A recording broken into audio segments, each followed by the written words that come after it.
vanishing without a trace. The Enigma of USS Cyclops. It was 1918 when the USS Cyclops, an enormous naval ship, embarked on a standard transatlantic mission. Aboard were more than 300 individuals, several thousand tons of material, and a ship designed to endure the strains of combat. But somewhere between Barbados and Baltimore, the Cyclops vanished completely. No emergency communication was ever dispatched, no remnants were ever recovered, and no survivors were ever found. It was as though the Atlantic Ocean consumed the vessel in its entirety. What transpired aboard the USS Cyclops? Was it a malfunction, an abrupt tempest, or perhaps something more ominous? Over a century later, the mystery persists. Let's delve into the chilling chronicle of the Cyclops, a vessel that disappeared into the annals of history, never to return. Enter the USS Cyclops, a giant among her peers and a vital component of the Navy's expanding fleet. Built in 1910, the Cyclops was one of 4 Proteus-class colliers designed to haul tremendous quantities of coal, then the crucial energy source for steam-powered fleets. With an impressive length of 542 feet and a beam of 65 feet, she could transport more than 12,000 tons of coal in a single trip. The Cyclops was more than just a floating storage facility. She was a feat of naval engineering. Outfitted with a durable steel hull and sealed compartments, she was built to endure the harshest sea conditions. Inside, her voluminous storage bays were strategically structured for maximum efficiency. While her top speed of 15 knots was not particularly fast, her design emphasized dependability, allowing her to undertake extended journeys with minimal risk. In January 1918, the Cyclops received new orders. Deliver 10,800 tons of manganese ore from Brazil to the U.S. The mineral was vital to war production, enhancing the strength of steel for weapons and machinery. The journey would begin in Rio de Janeiro, then proceed to Salvador, and finally head north to Baltimore. The vessel departed Rio without incident and reached Salvador by mid-February. After loading the cargo, she began her voyage through the Caribbean, an area usually calm and navigable. It was a routine assignment, one she had successfully completed many times before. On March 3, 1918, the Cyclops stopped at Barbados for resupply and to allow her commanding officer, Lieutenant Commander George Worley, to file a status report. All seemed well, the vessel was sound, and no complications were noted. She departed the next day for Baltimore, expected to arrive later that month. Then, nothing. Somewhere along the passage between Barbados and Baltimore, the USS Cyclops vanished. No mayday calls, no alerts, and no aftermath. The ship, its 309 passengers and crew, and its massive manganese cargo seemingly disappeared into thin air. The sudden vanishing stunned both Naval Command and the American public. This was not an ordinary vessel, it was a robust military ship, manned by seasoned sailors. How could it vanish so completely? Naval authorities launched immediate investigations, but with no data to analyze, their efforts yielded no results. Search parties took to the skies and seas, covering thousands of nautical miles. Ports along the Atlantic coastline and throughout the Caribbean were placed on alert. Early radio stations monitored for any signals. Still, no life rafts, no oil sheets, no floating cargo. It was as if the ship had ceased to exist. The absence of wreckage only deepened the mystery. Typically, sunken ships leave behind something: debris, supplies, bodies. But in this case, there was absolute silence. More than a century has passed, and the enigma remains unresolved. With modern technological advancements, researchers have revisited the case in hopes of uncovering evidence or establishing plausible scenarios to explain the event. One promising development has been the deployment of advanced marine exploration technologies such as remotely operated vehicles (ROVs) and cutting-edge sonar. These tools have enabled scientists to examine depths previously inaccessible. While no confirmed Cyclops wreck has surfaced, multiple unidentified shipwrecks in the area show that even massive vessels can remain hidden beneath the ocean for decades. Another avenue of inquiry involves the ship's captain. Lieutenant Commander Worley was known for his erratic conduct. Testimonies from previous voyages describe him as difficult and volatile. Additionally, his German background raised suspicions during wartime, although no direct evidence implicates him in sabotage or misconduct. Enemy action is another possibility. German submarines U-boats were known to operate extensively in the Atlantic during World War I, targeting Allied vessels. Though no confirmed records connect a U-boat to the Cyclops, incomplete German naval logs leave room for speculation. Yet, even in submarine attacks, some remains typically surface, lifeboats, oil slicks, or floating debris. The mystery of the Cyclops has inspired various expeditions aimed at finding her remains.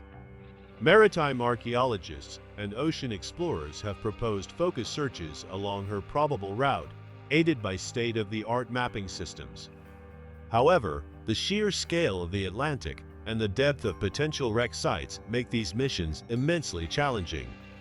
Still, hope endures. Researchers continue their quest, driven by the desire to finally solve a century-old mystery. Until then, the USS Cyclops remains a powerful symbol of the ocean's capacity to conceal the truth. Whether lying whole on the seabed or shattered across the abyss, her fate still captures imaginations and fuels speculation. For now, all that remains are questions and the enduring legend of one of maritime history's greatest unsolved disappearances.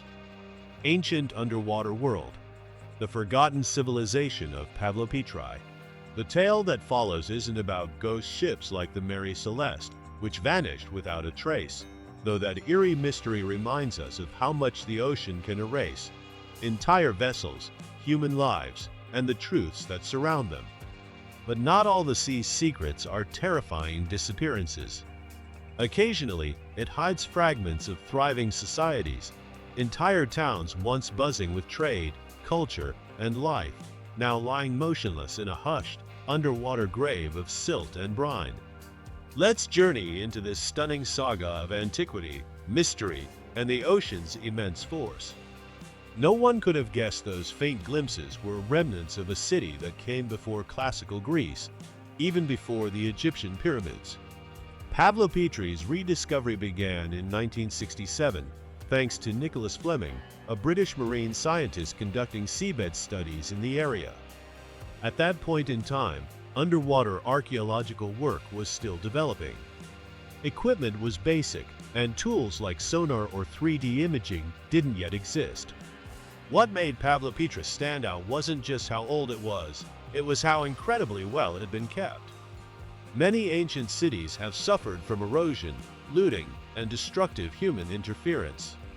But Pavlopetri was protected beneath the sea. Its roads, edifices, and tombs remained largely untouched, almost as they were when last inhabited. Descending into these waters is like entering a preserved moment from antiquity. A mere 10 to 12 feet below the surface, the city lies in vivid clarity. For researchers and divers, it feels otherworldly, wandering pathways untouched by human feet for over 5,000 years.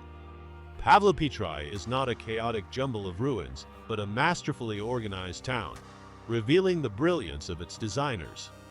Narrow straight lanes intersect with precision, forming a grid familiar to modern city planners. At its core lies a central square, likely used for markets or public meetings. Surrounding this plaza are clusters of buildings, some small and basic, perhaps dwellings or shops. Others are larger and more intricate, suggesting use for governance or communal events. At least 15 structures have been cataloged, but many more are believed to be buried beneath sediments. These aren't random remnants. They showcase architectural planning and aesthetic awareness. Thick stone walls, some several feet wide, outline each structure. Inside, signs of fireplaces, storage zones, and drainage systems indicate a community that grasps sanitation and resource planning. Perhaps the most compelling discoveries are its burial grounds. Across Pavlopetri, archaeologists have found graves containing pottery, tools, and personal belongings, revealing much about the lives once lived there. Diets, occupations, artistic leanings. The pottery, particularly, is immensely revealing. Adorned with detailed designs and symbols, it tells stories of cultural expression and external influences.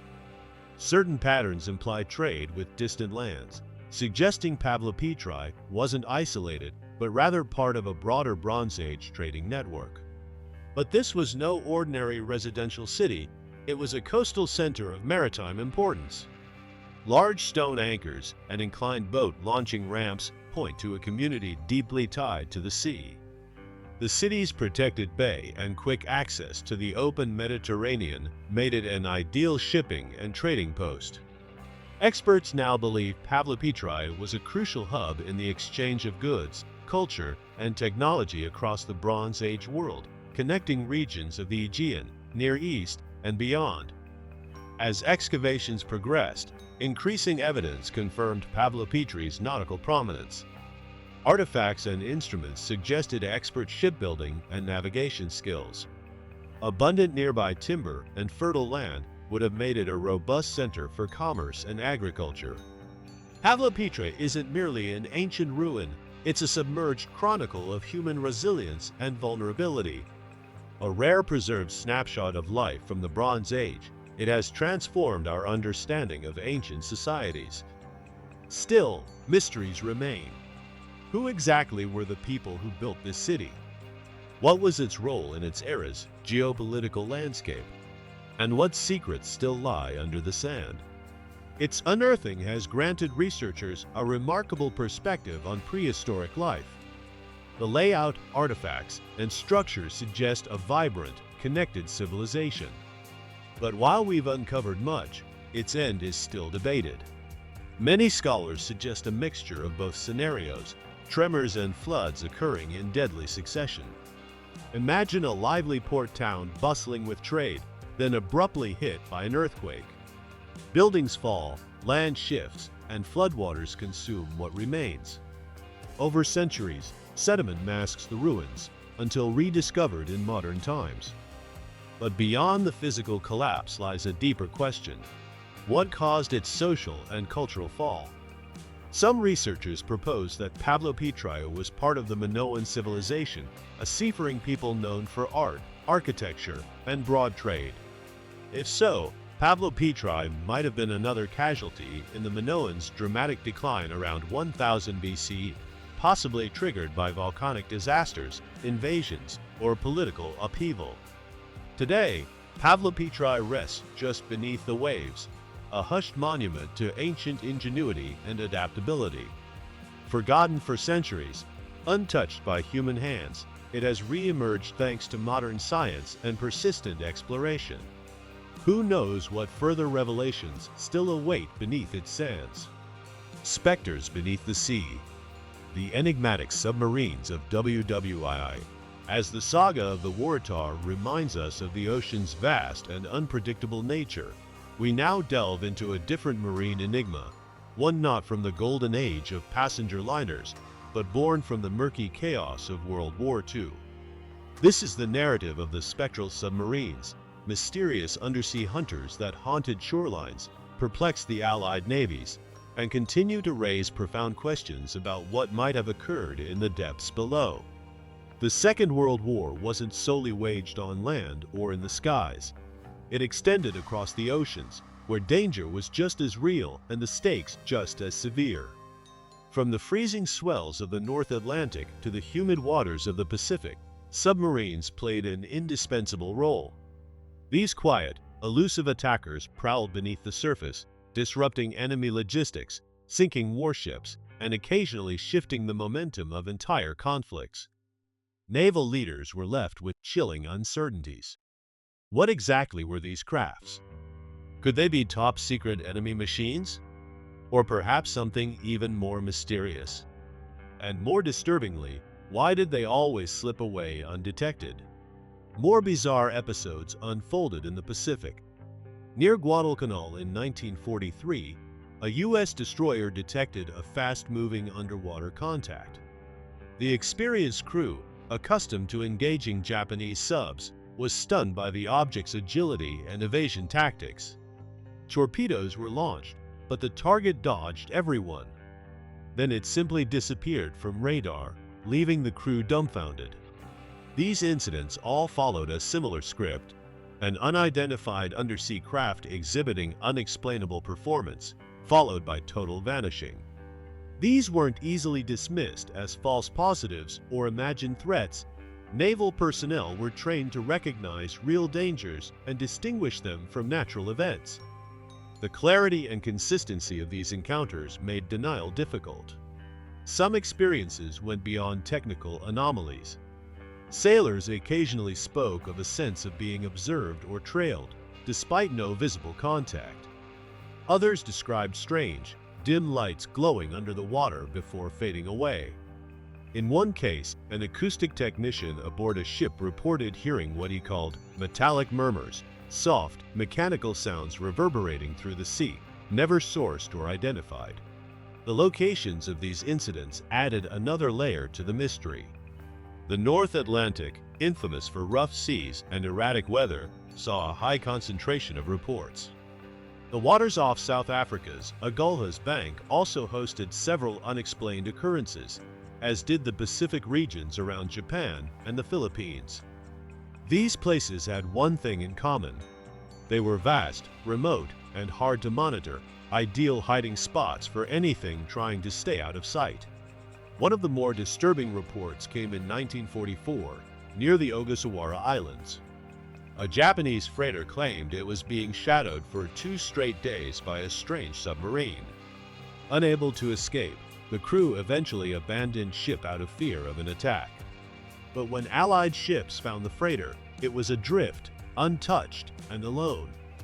The submarine had vanished without leaving behind a clue. As the war continued, so did the questions. If these were cutting-edge enemy prototypes, why weren't they used more broadly?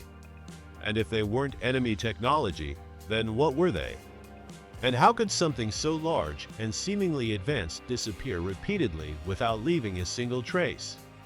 Even after the conflict ended, the mystery endured. Once classified naval files, later made public, revealed even more bizarre encounters, some hidden for decades to avoid mass panic or revealing vulnerabilities in Allied defenses. But the disclosures only deepened the puzzle.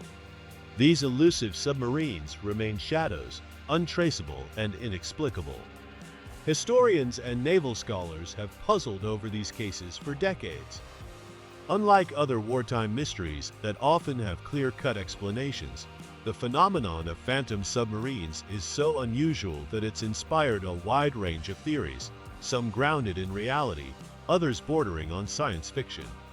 Another possibility suggests involvement by neutral nations or independent actors conducting covert missions.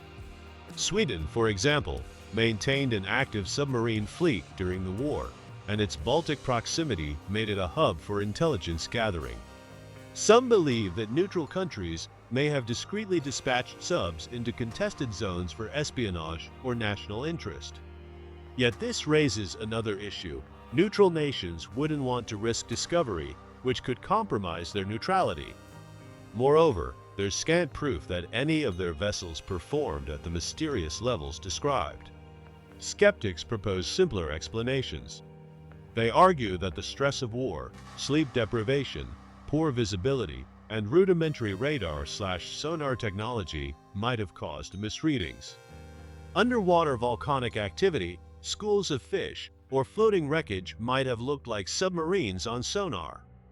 Also, sonar in the 1940s was far from precise, susceptible to glitches, reflections, and biological echoes. This may account for a few mistaken sightings, but not the detailed, coordinated accounts that featured specific evasion tactics and radar jamming. Those details are difficult to attribute to simple error or hallucination. Then come the more speculative ideas. Some researchers believe these submarines could have been ultra-secret projects developed by world powers but never officially disclosed, even decades later. Wartime labs produced many technologies that only came to light during the Cold War, and it's plausible that some cutting-edge subs were too risky or costly to deploy publicly.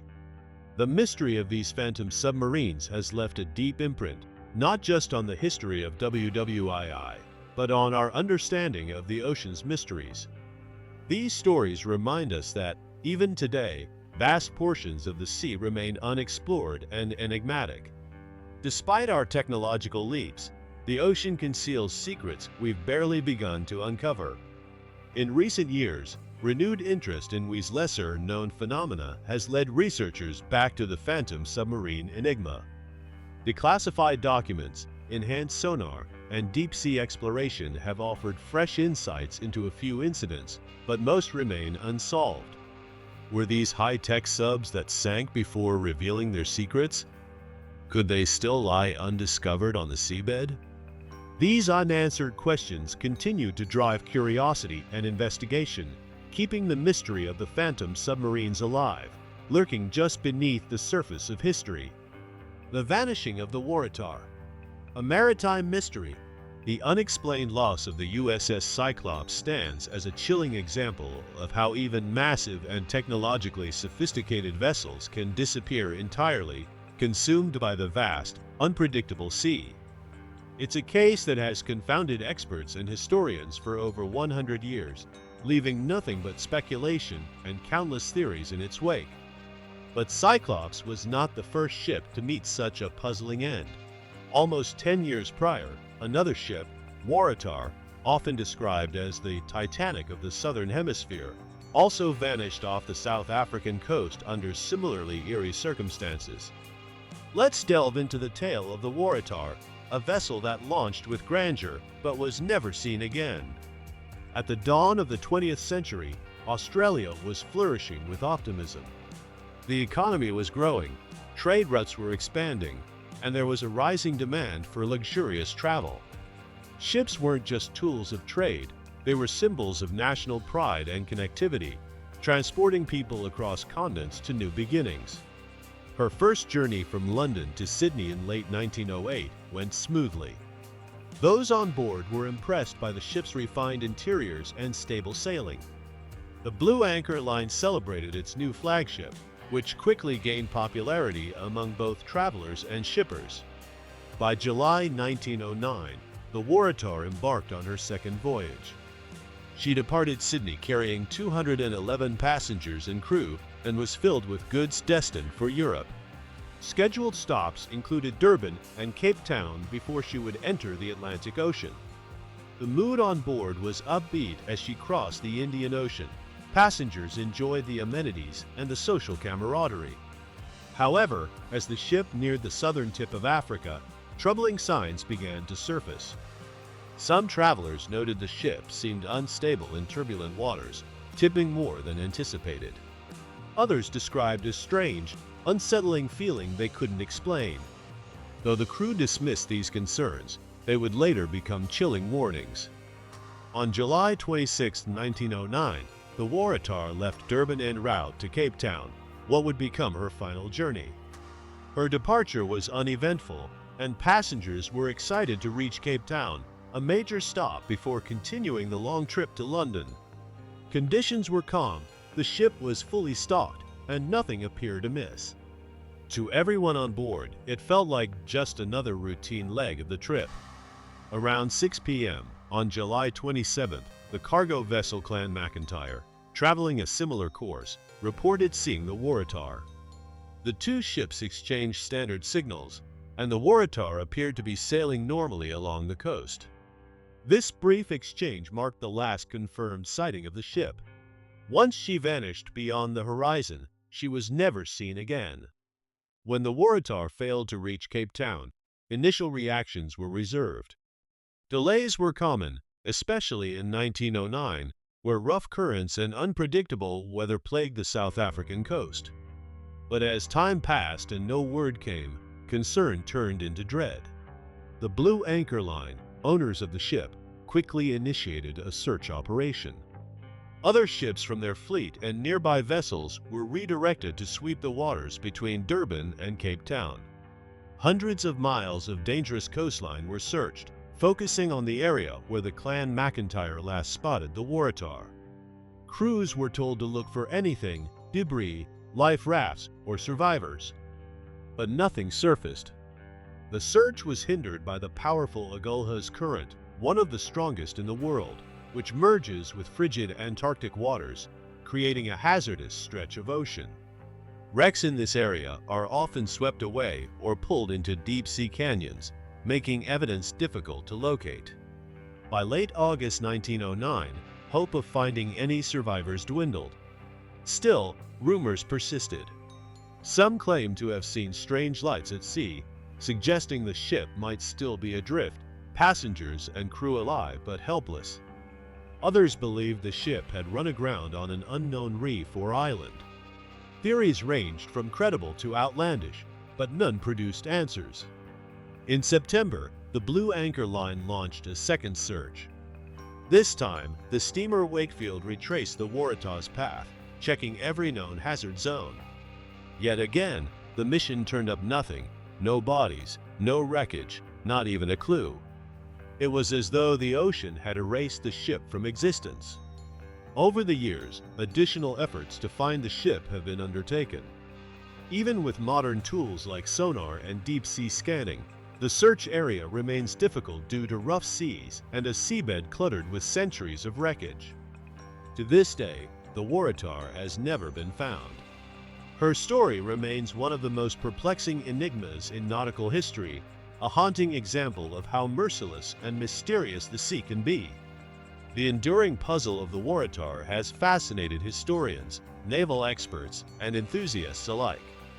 Without wreckage or survivors, countless theories have tried to explain her fate, some grounded in science, others steeped in legend. One prevailing theory is that the Waratah had critical design problems. Reports from her maiden voyage noted instability, particularly in turbulent waters. Observers described her as top-heavy, suggesting a high center of gravity that made her susceptible to tipping. The ship was ambitious in its layout, blending luxurious accommodations with substantial cargo space. Some experts believe this hybrid design made her structurally unstable, especially when loaded heavily. On her final voyage, the ship was transporting large quantities of tallow, coal, and industrial machinery.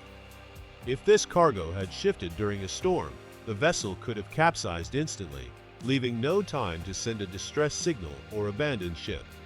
Adding to the risk, the waters off South Africa are notoriously dangerous.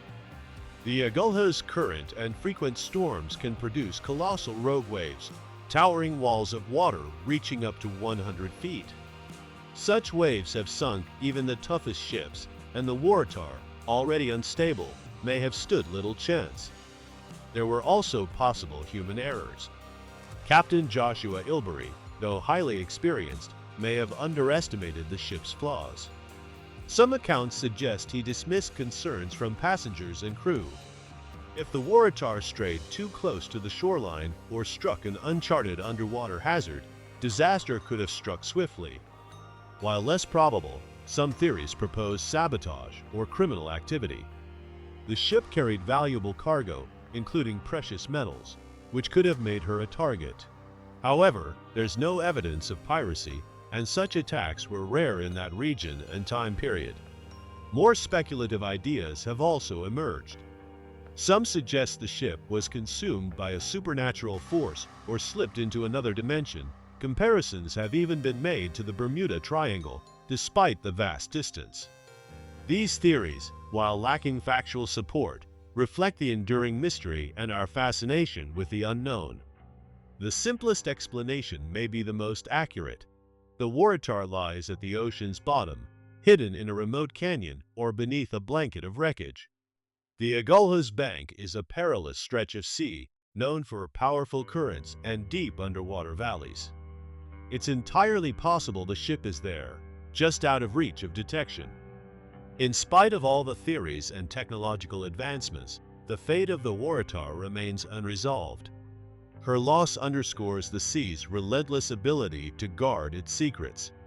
For the families of the 211 people on board, the absence of closure is deeply painful, a sorrow that has lingered for over a century. The Waratah didn't simply vanish. She left behind a legacy, an enduring question that still pulls us toward the depths in search of understanding. Her story is not only about a disappearance, but about what it taught us. Lessons in ship design, in respecting early warnings, and in the relentless pursuit of answers. When the Waratah disappeared, it forced the world to reconsider how ships are built and the balance between ambition and caution.